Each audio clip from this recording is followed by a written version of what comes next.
ಅಂಗಡಿಯಲ್ಲಿ ಅನಧಿಕೃತವಾಗಿ ಗೋಮಾಂಸ ಮಾರಾಟ ಮಾಡುತ್ತಿದ್ದ ಪ್ರಕರಣವನ್ನು ಬೆಳ್ತಂಗಡಿ ಪೊಲೀಸರು ಭೇದಿಸಿದ್ದು ಇಬ್ಬರು ಆರೋಪಿಗಳನ್ನು ಬಂಧಿಸಲಾಗಿದೆ. ಅವರಿಂದ 47 ಕಿಲೋಗ್ರಾಂ ದರದ ಮಾಂಸವನ್ನು ವಶಪಡಿಸಿಕೊಳ್ಳಲಾಗಿದೆ.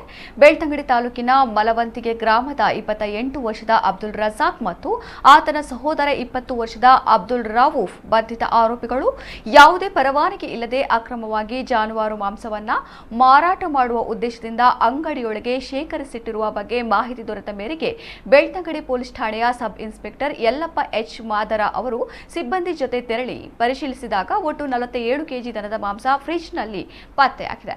ಮಾಂಸದ ಮೂಲದ ಬಗ್ಗೆ ವಿಚಾರಿಸಲಾಗಿ ಸಹೋದರರಾದ ಆರೋಪಿಗಳು ಅವರ ಮನೆಯಲ್ಲಿಯೇ ಸಾಕಿದ ಜಾನುವಾರನ್ನ ವಧಿಸಿ ಮಾಂಸ ಮಾರಾಟಕ್ಕೆ ಯತ್ನಿಸಿರುವುದು ತನಿಖೆಯಲ್ಲಿ ತಿಳಿದು ಬಂದಿದೆ ಎಂದು ಪೊಲೀಸರು ತಿಳಿಸಿದ್ದಾರೆ. ಆರೋಪಿಗಳ ವಿರುದ್ಧ ಕರ್ನಾಟಕ ಗೋವಧೆ ಪ್ರತಿಬಂಧಕ ಮತ್ತು ಜಾನುವಾರು ಸಂರಕ್ಷಣಾ ಅಧಿನಿಯಮ 2020ರಂತೆ ಪ್ರಕರಣ ದಾಖಲಿಸಿಕೊಂಡು ತನಿಖೆ ನಡೆಸಲಾಗ್ತಾ ಇದೆ.